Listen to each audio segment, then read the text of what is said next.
जानी वया जहानमा जो कुर्ब वंडींदा वेही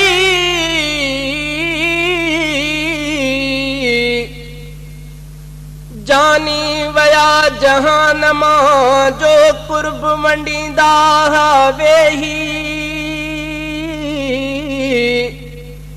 दिसी दर्द मंदी झूपड़ी ईंदा पेही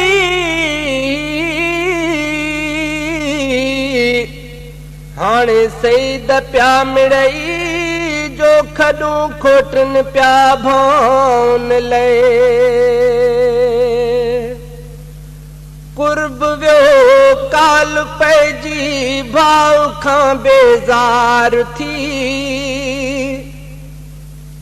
कुर्ब व्यो काल पैजी भाव खां बेजार थी अज वही रत रत खे लगी जो दुश्मनी निर्वार थी कुर्ब व्यो काल पैजी भाव खां बेजार थी अज वही रत रत खे लगी जो दुश्मनी निर्वार थी दुश्मनी निर्वार थी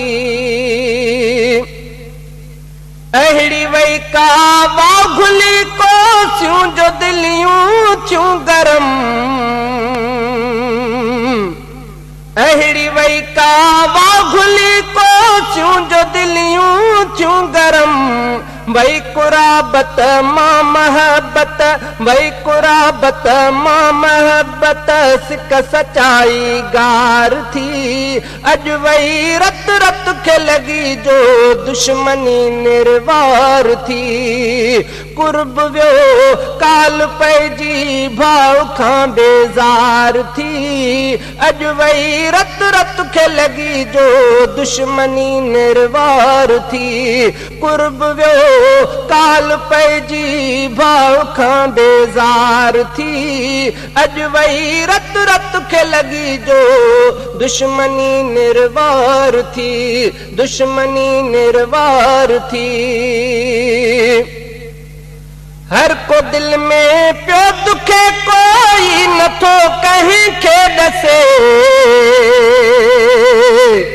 हर को दिल में प्यो दुखे कोई नथो कहीं खे दसे हाल महरम नाहे जो हाल महरम नाहे जो व्यो जहर जो संसार थी अज वही रत रत खे लगी जो दुश्मनी निर्वार थी कुर्ब व्यो काल पैजी भाव खां बेजार थी अज वही रत रत खे लगी जो दुश्मनी निर्वार थी दुश्मनी निर्वार थी कुर्ब व्यो काल पैजी भाव खां बेजार थी अज वही रत रत खे लगी जो दुश्मनी निर्वार थी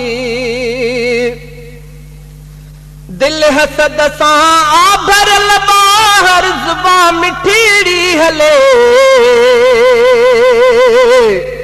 दिल हसद सां आभरल बाहर ज़ुबां मिठीड़ी हले दिल में हिक बाहर अबी दिल में हिक बाहर अबी व्यो ड्रोह जो वहवार थी अज वही रत रत खे लगी जो दुश्मनी निर्वार थी कुर्ब व्यो काल पैजी भाव खां बेजार थी अज वही रत रत खे लगी जो दुश्मनी निर्वार थी कुर्ब व्यो काल पैजी भाव खां बेजार थी अज वही रत रत खे लगी जो दुश्मनी निर्वार थी दुश्मनी निर्वार थी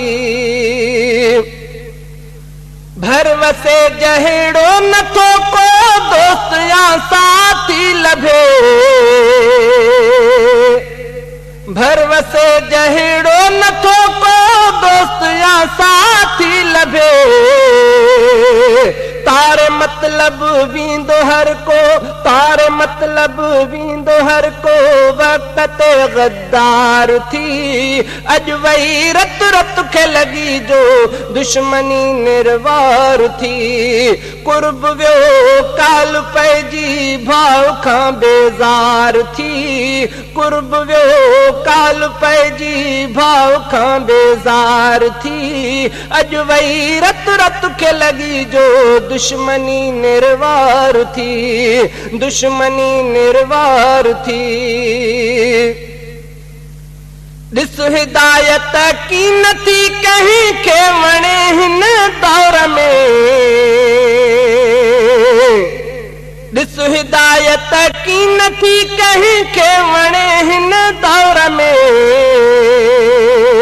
जो वॾे कंहिं जी नसीहत, जो वॾे कंहिं जी नसीहत बेअसर बेकार थी। अॼु वही रत रत खे लगी जो दुश्मनी निर्वार थी। दुश्मनी निर्वार थी। कुर्ब वियो काल पैजी भाव खां बेज़ार थी। कुर्ब वियो काल पैजी भाव खां बेज़ार थी। अॼु वही रत रत खे लगी जो दुश्मनी निर्वार थी। दुश्मनी निर्वार थी। सईद काहर सब खे थी पंहिंजी बुराई पई सुझे। सईद काहर सब खे थी पंहिंजी बुराई पई सुझे। साफ़ ज़ाहिर हर कंहिंखे, साफ़ ज़ाहिर पंहिंजो हर कंहिंखे अमल अॻियां थी। अॼु वही रत रत खे लगी जो दुश्मनी निर्वार थी। कुर्ब वियो काल पैजी भाव खां बेज़ार थी। अॼु वही रत रत खे लगी जो दुश्मनी निर्वार थी। कुर्ब वियो काल पैजी भाव खां बेज़ार थी। अॼु वही रत रत खे लगी जो दुश्मनी निर्वार थी। दुश्मनी निर्वार थी। दुश्मनी निर्वार थी।